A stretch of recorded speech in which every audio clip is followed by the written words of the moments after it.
show, and anybody can do these calculations from published material, that the 2000 election was stolen by, within 100,000 votes, 2.3 million votes. That is, Gore won by 2.8 million, but wound up winning by only 500,000, and therefore lost because of the Electoral College and a Supreme Court theft. By the way, the crucial vote in that theft was none other than Sandra Day O'Connor, our celebrated centrist. The 2004 election was stolen using exactly the same system, expanded. Only since, theoretically, with a larger electorate in 2004, the theoretical number beyond which it was impossible to win an electoral victory was 3 million behind. In the popular vote, it was theoretically impossible to win the electoral vote. So the 2004 election was stolen by 3.4 million votes within 100,000.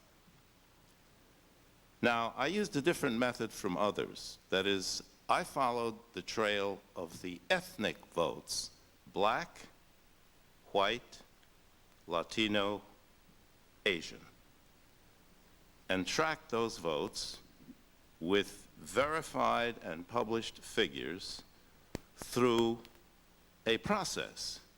The early exit polls, CNN, composite, I took the composite number. The intermediate exit polls, which were different from the early ones, and the latest, final exit polls, which were still different.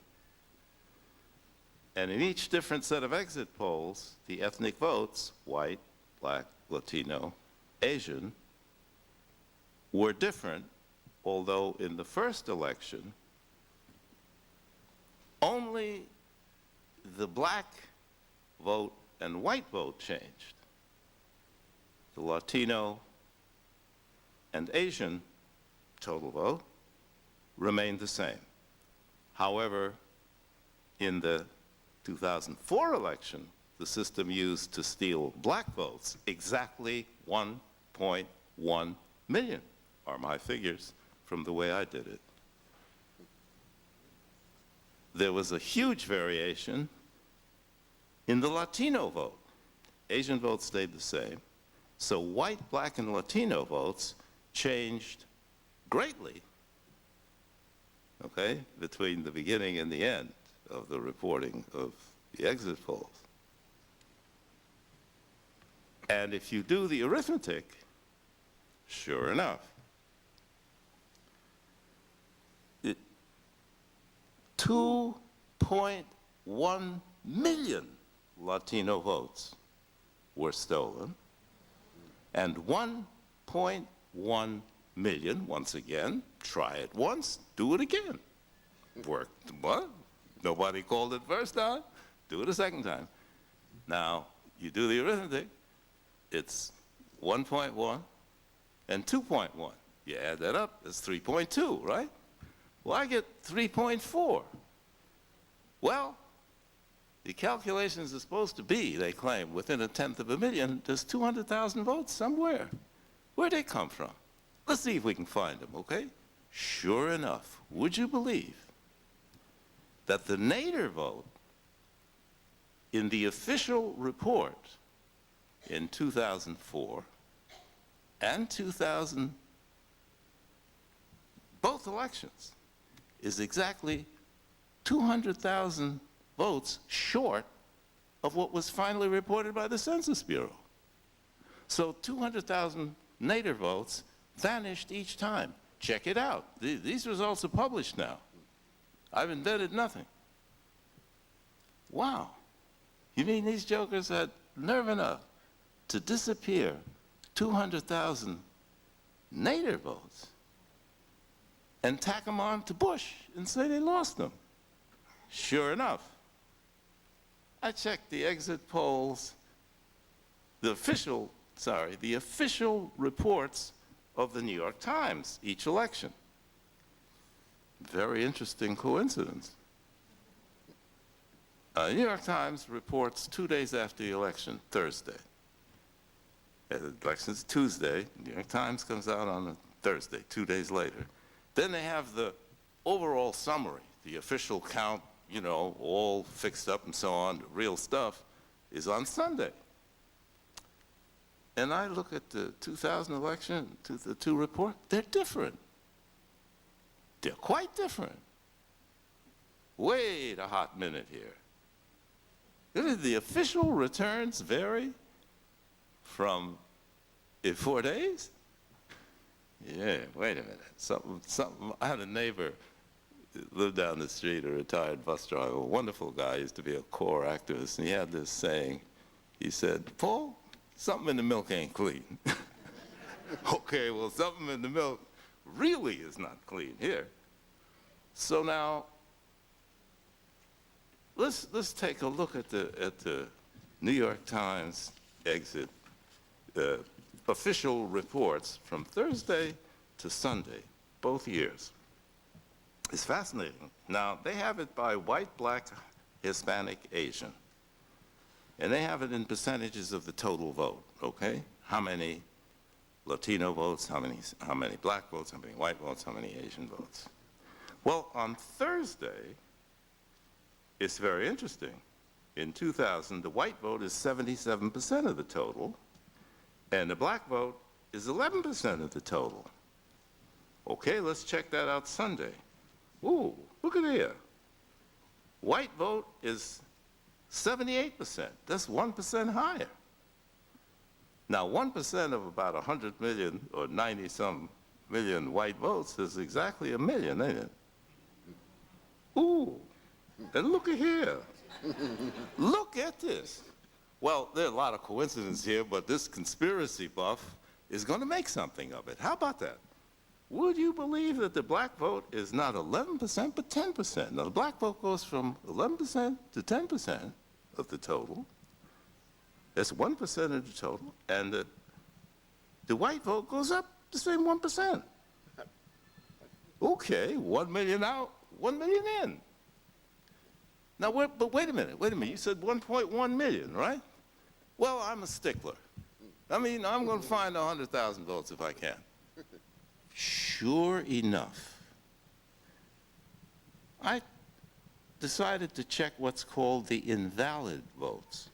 That is, people who voted and then said, oh no, your vote doesn't count. But they counted them as casting a ballot and then didn't count the vote. I call that invalid ballots.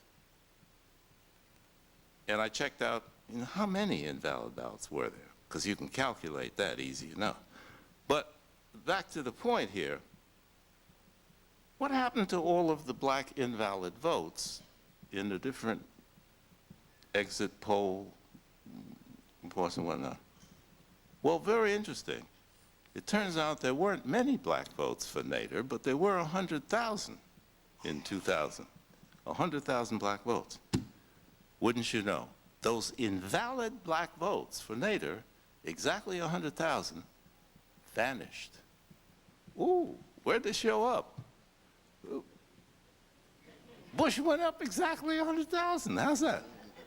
So, to make the official thing come out nice and even, they tacked on 200,000 to another 100,000 because you look at the Times, and it turns out that the Bush vote in the early report is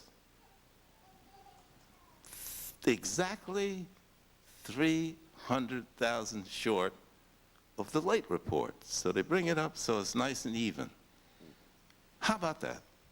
Now, that is a characteristic of every authoritarian or totalitarian bureaucracy. When they lie, cheat, and steal, they make it come out exactly when they cover it up. Exactly, within 1/10 of 1%. This needs to be the number. The Soviet bureaucracy, the fascist bureaucracy, the Franco bureaucracy, any totalitarian. Right on the nose it's got to be. So once you get the pattern, these fools make everything come out exactly to a 1/10 of a million. Well, there's a law in science, and it fuels something called the theory of entropy and information theory and so on, which I'm not an expert there, but I do know this, that any scientist will tell you that random things, accidental things, coincidences, cannot happen in a patterned way. Now, if they happen in a patterned way twice, and somebody, by the way, calculated the odds as they apply to the elections, they came up with something like 1 billion to 1 or something like that. No way. So yes, something in the milk ain't clean, and anybody with a pencil and paper, don't even need a calculator, can prove this from what's out there. Last point on this. It's interesting, the Times and all these reports, when you see the percentages, they do percentages of valid votes. But they leave out the invalid votes. So if the invalid votes change, the valid votes got to change, because the total number of people who voted each time are registered, and the Census Bureau has reported it was exactly 111 million in 2000 and 128.7 million in 2004. Those are fixed in concrete. You can't fool with those. But if the invalid votes go this way, you can take the invalid votes and shift them around every which way, and nobody knows, especially because there's no paper trail from 40 million votes, roughly, or maybe more. Therefore, if you keep track of the invalid votes by subtracting from the total, which is in concrete, what they report as the valid votes, which changes, you see how the invalid votes go up and down. And if you trace the up and down in the invalid votes according to the different ethnic groups, the amount of theft is reflected in the changes in the invalid votes and the number of votes assigned to each ethnic group, from exit poll to exit poll to exit poll to official to official. And the New York Times follows the pattern. So not only did they cover it up, they were part of the conspiracy. Don't tell me that they didn't know that there were these inconsistencies in their two reports. They lie, number one, and they're guilty of conspiracy against the Constitution of the United States, which is a felony. Not to speak of the government. You'd have to impeach the president, the vice president, the entire cabinet, the leadership of the Republican Party, etc. Okay. And by the way, footnote to the above, you check the invalid votes. In 2004, first of all, according to the official returns, out of 128.7 million votes, there was 6.6 million invalid votes. That's unheard of. That's through the roof. Not only that, the change from the initial official report and the exit polls to the intermediate reports, it goes up from 6.6 to 7.3. That's 700,000 votes. And then they say, uh-oh, we overdid it. And the final, they moved votes around until the invalid came back to 6.6. And you can trace the up and down, and you find the 7/10 of a million in the changes in the white ethnic vote. You take the pattern, anybody can do that if you follow the ethnic trail, not the total trail. Conclusion. I'm only speaking for myself. I'm a citizen and not some victim sheep. The next election, if I have anything to do with it, will not occur unless there's a paper trail for every vote. And I will do anything and everything I can do by the means I consider necessary to guarantee that as a citizen of the United States. Now, I don't know who else is willing to do that and how they want to go about it, but if I'm the only one, that's what I'm going to do. Now, I would suggest that under the laws of the United States and the Constitution of the United States, there is a peaceful, nonviolent way to impose this condition on any authority, state or federal. And if the American people, and especially black people, who had 1.1 million of their votes stolen twice, and Latinos, who had 2.1 million of their votes stolen in the second election, if we as a people, along with a lot of white folks who feel the same way, can't figure out how to guarantee a fair election in 2006 and 2008, we deserve whatever we get, and I don't want to hear any complaints after 2006 and 2008. Thank you. Thank you.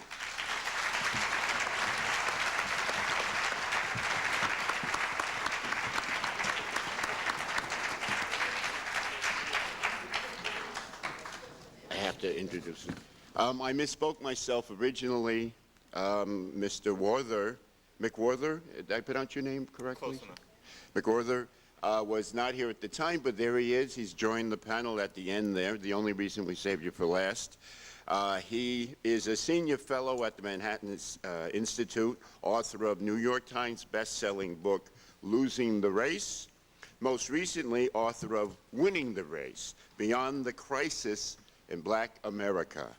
We're pleased to have you with us today, ladies and gentlemen, John McWhorter.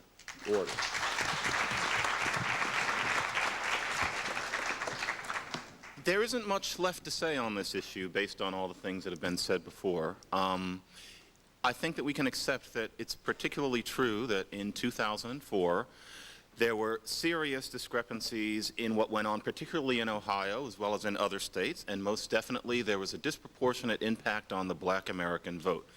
There is clearly an effort among many Republican operatives to target black populations and suppress our vote, and that is unpardonable. That is something that should be talked about more. It's something that should be getting beyond the blog sites and panels like this. It is a fact.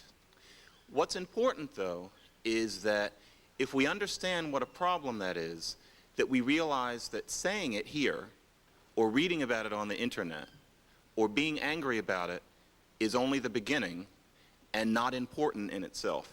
The issue is, as Mr. Robeson started to talk about, what do we do about it? So now that we know that that happened, what's the solution? And there are various solutions. And one of them, of course, is to make this a major issue on the Vine in terms of what's considered a black issue. So, for example, there are many people who are very interested in the issue of whether hip-hop makes people commit crime. Maybe that's less important than the fact that the vote is being taken away. There are many people who are very interested in issues such as whether or not the black community is still concerned with the color of people's skin and whether or not the paper bag test still goes on and whether or not the degree to which one has kinky hair has any impact upon the trajectory of one's life. Perhaps that is less important than our vote being taken away. So obviously it's time to write to Congress people. It's time to get this one on the Vine because it's happening and it's real. However, because I am so often considered the evil right-wing conservative, I am going to say that what's going on here is not the same as what was going on that made the Voting Rights Act necessary. There was a time when there were white people who didn't want us to vote because they thought that we were apes. That was a terrible thing. Well, we got past that in 1965. Today, if any of these people who are stealing black votes are doing it because they think that black people just shouldn't vote, they're very much in the minority. The reason that these people are doing this today, and this is important, it's wrong, and we have to do something about it. But the reason that this is happening today is because if you are a sleazy Republican operative and you are very interested in the Republicans winning at all costs, and there are always going to be people like that. We, black Americans, are the most dependable Democratic vote. So just because of nasty Machiavellian logic, you're going to go after the black people. You can love black people and do that if you're trying to make sure that the Republicans win. In the last presidential election, I don't even have to say how black America voted. It's the same thing. It's been that way for 40 years. Whereas with Asians and Latinos, more like 60-40. They split their vote. And so as a result, if you are a sleazy person and you want to increase the Republican vote in the most dependable, clean fashion, you are going to try to suppress the black vote. That is a terrible thing. It is also true. So that means that in addition to writing to congressmen, making this an issue so that this doesn't keep happening, there's something that we have to consider, and that is the fact that our vote is so very dependable. Now, it may be that it makes no sense for a black American person to vote Republican. It could be that that's just an immoral act. It could be that Republicans are so irremediably racist that they could not possibly merit our vote. You bet. You bet. Now, if you are of that opinion, it is completely understandable why. But I do think that in 2006, we've reached a point where we need to reconsider that to an extent. I would hate to see all of black America voting Republican. And this is an important fact, and it's not defensive for me to say it. I think it bolsters my point. I have never voted Republican. I intend to at some point if it's necessary, but I am not shilling for a particular party. And to be perfectly honest, I'm not talking about voting for Bush. That is not somebody who has ever gotten my vote. I'm as unhappy as probably most of you are in this room about various things that we don't need to enumerate. But in the next election, what worries me is that we're going to keep doing the same thing that we do. Like, let's get down to brass tacks. If the next Democratic presidential candidate is Hillary Rodham Clinton, she's probably not going to win. Now, I didn't say that's a good thing, but probably not. She's probably not going to carry the election. So, if we all vote for her just because we're not supposed to vote for the other person, then once again, we're dealing with a party that could be in office for another 8 years on top of the 2.5 that we have to deal with this one, where they have no reason to cater to black American concerns. I've been told by a couple of prominent Republican people, yes, I do meet them. They'll get you in a corner, and they'll say, well, frankly, how hard can we try when we know that none of you are going to vote for us? That's not an evil person who says that. That's somebody who's pragmatic. Life's hard. That's what they think. Now, one solution to that is to think, well, maybe that person's a racist. That's not going to help anybody. We could also think, suppose Republicans actually had something to offer to black Americans. So, for example, No Child Left Behind. It's not being administered perfectly, but I didn't see anything like that under the Clinton administration. It's a start. Faith-based initiatives is code for black churches helping black communities. Well, it's not a perfect program, but again, I didn't hear the Democrats being terribly interested in that. Welfare reform, which is something that Clinton was strong-armed into by Republican people. It's hard to say that it's been a bad thing for black America. So I think that if we're seeing that our vote's being taken away by people who know that our vote is the surest thing to get rid of if you want Republicans to win, then one thing is to actually object to it and to try to make that not happen. And I think we all know that we can only be partially successful in that. These people are smart and they are relentless. Another thing we can do is not be as dependable a vote. Latinos aren't. They're colored too. Asians, depends on how you look at it. But there's a great diversity among us. And we should consider that one way to get rid of this problem is to render ourselves a more diverse voting pool with therefore more power on both sides because our vote has to be courted. And therefore we'd get beyond the problem rather than just being stuck talking about it forever. Thank you. Thank you.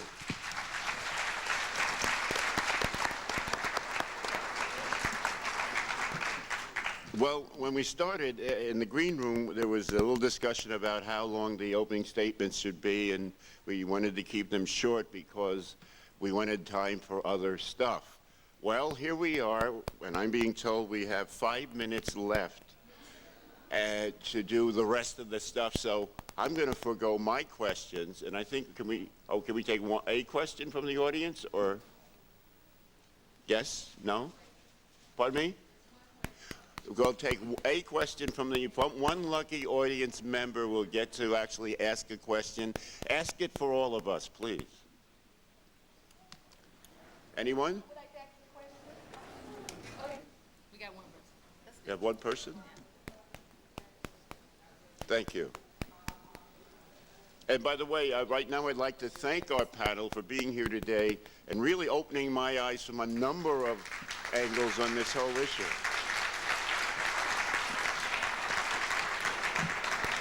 Could we possibly have your name as well as the question? I'm Dr. Kalila Brown Dean. I'm a professor of political science and African American studies at Yale University.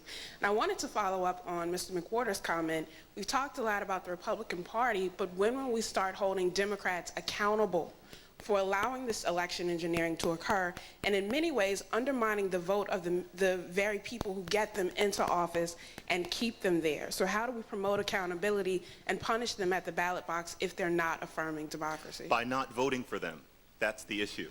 One way to hold the Democrats accountable is to vote for Republicans. Unfortunately, that might be one of the only active ways.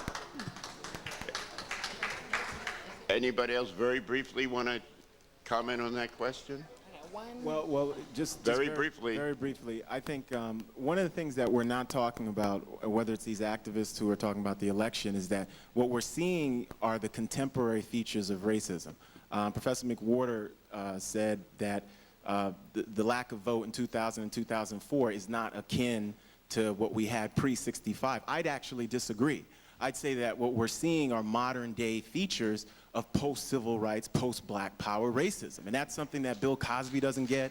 That's something that really sympathetic people, Juan Williams, different people don't understand that just because this country has never thrived with a active racial equality, just because we have Oprah Winfrey and professors at Ivy League institutions doesn't mean that racism is over. And so what we're seeing this election is about, these elections and the exclusion, is contemporary features of racism. Thank you. 4 minutes. 2 for you, 2 for you. Okay, very quickly.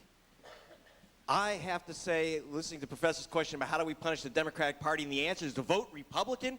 Jeb Bush ordered, and Katherine Harris deliberately and knowingly ordered the purge of black voters. They lynched your vote, and now you reward them with your next vote? No thanks. I don't remember Martin Luther King saying, bring on the lynchers, because I want to vote for them. No. No. That's the answer. I'm sorry, no. Now, how do you get the Democratic Party in line? Of course, that's like asking how you make a jellyfish stand up there and vertebrate. It's very difficult. Quickly. But there are ways to organize within the Democratic Party, or you don't need the Democratic Party. You need your own organizations. Don't depend on that. When Al Gore said, don't bother counting the votes, or John Kerry says, don't count the votes, his vote got counted, yours didn't. So you've got to stand up for the vote, not the Democratic Party. Thank you. Mr. Robertson. Briefly, on the issue of how to hold the Democratic Party accountable. Count. We're 25% of registered Democrats. We can decide in the primary who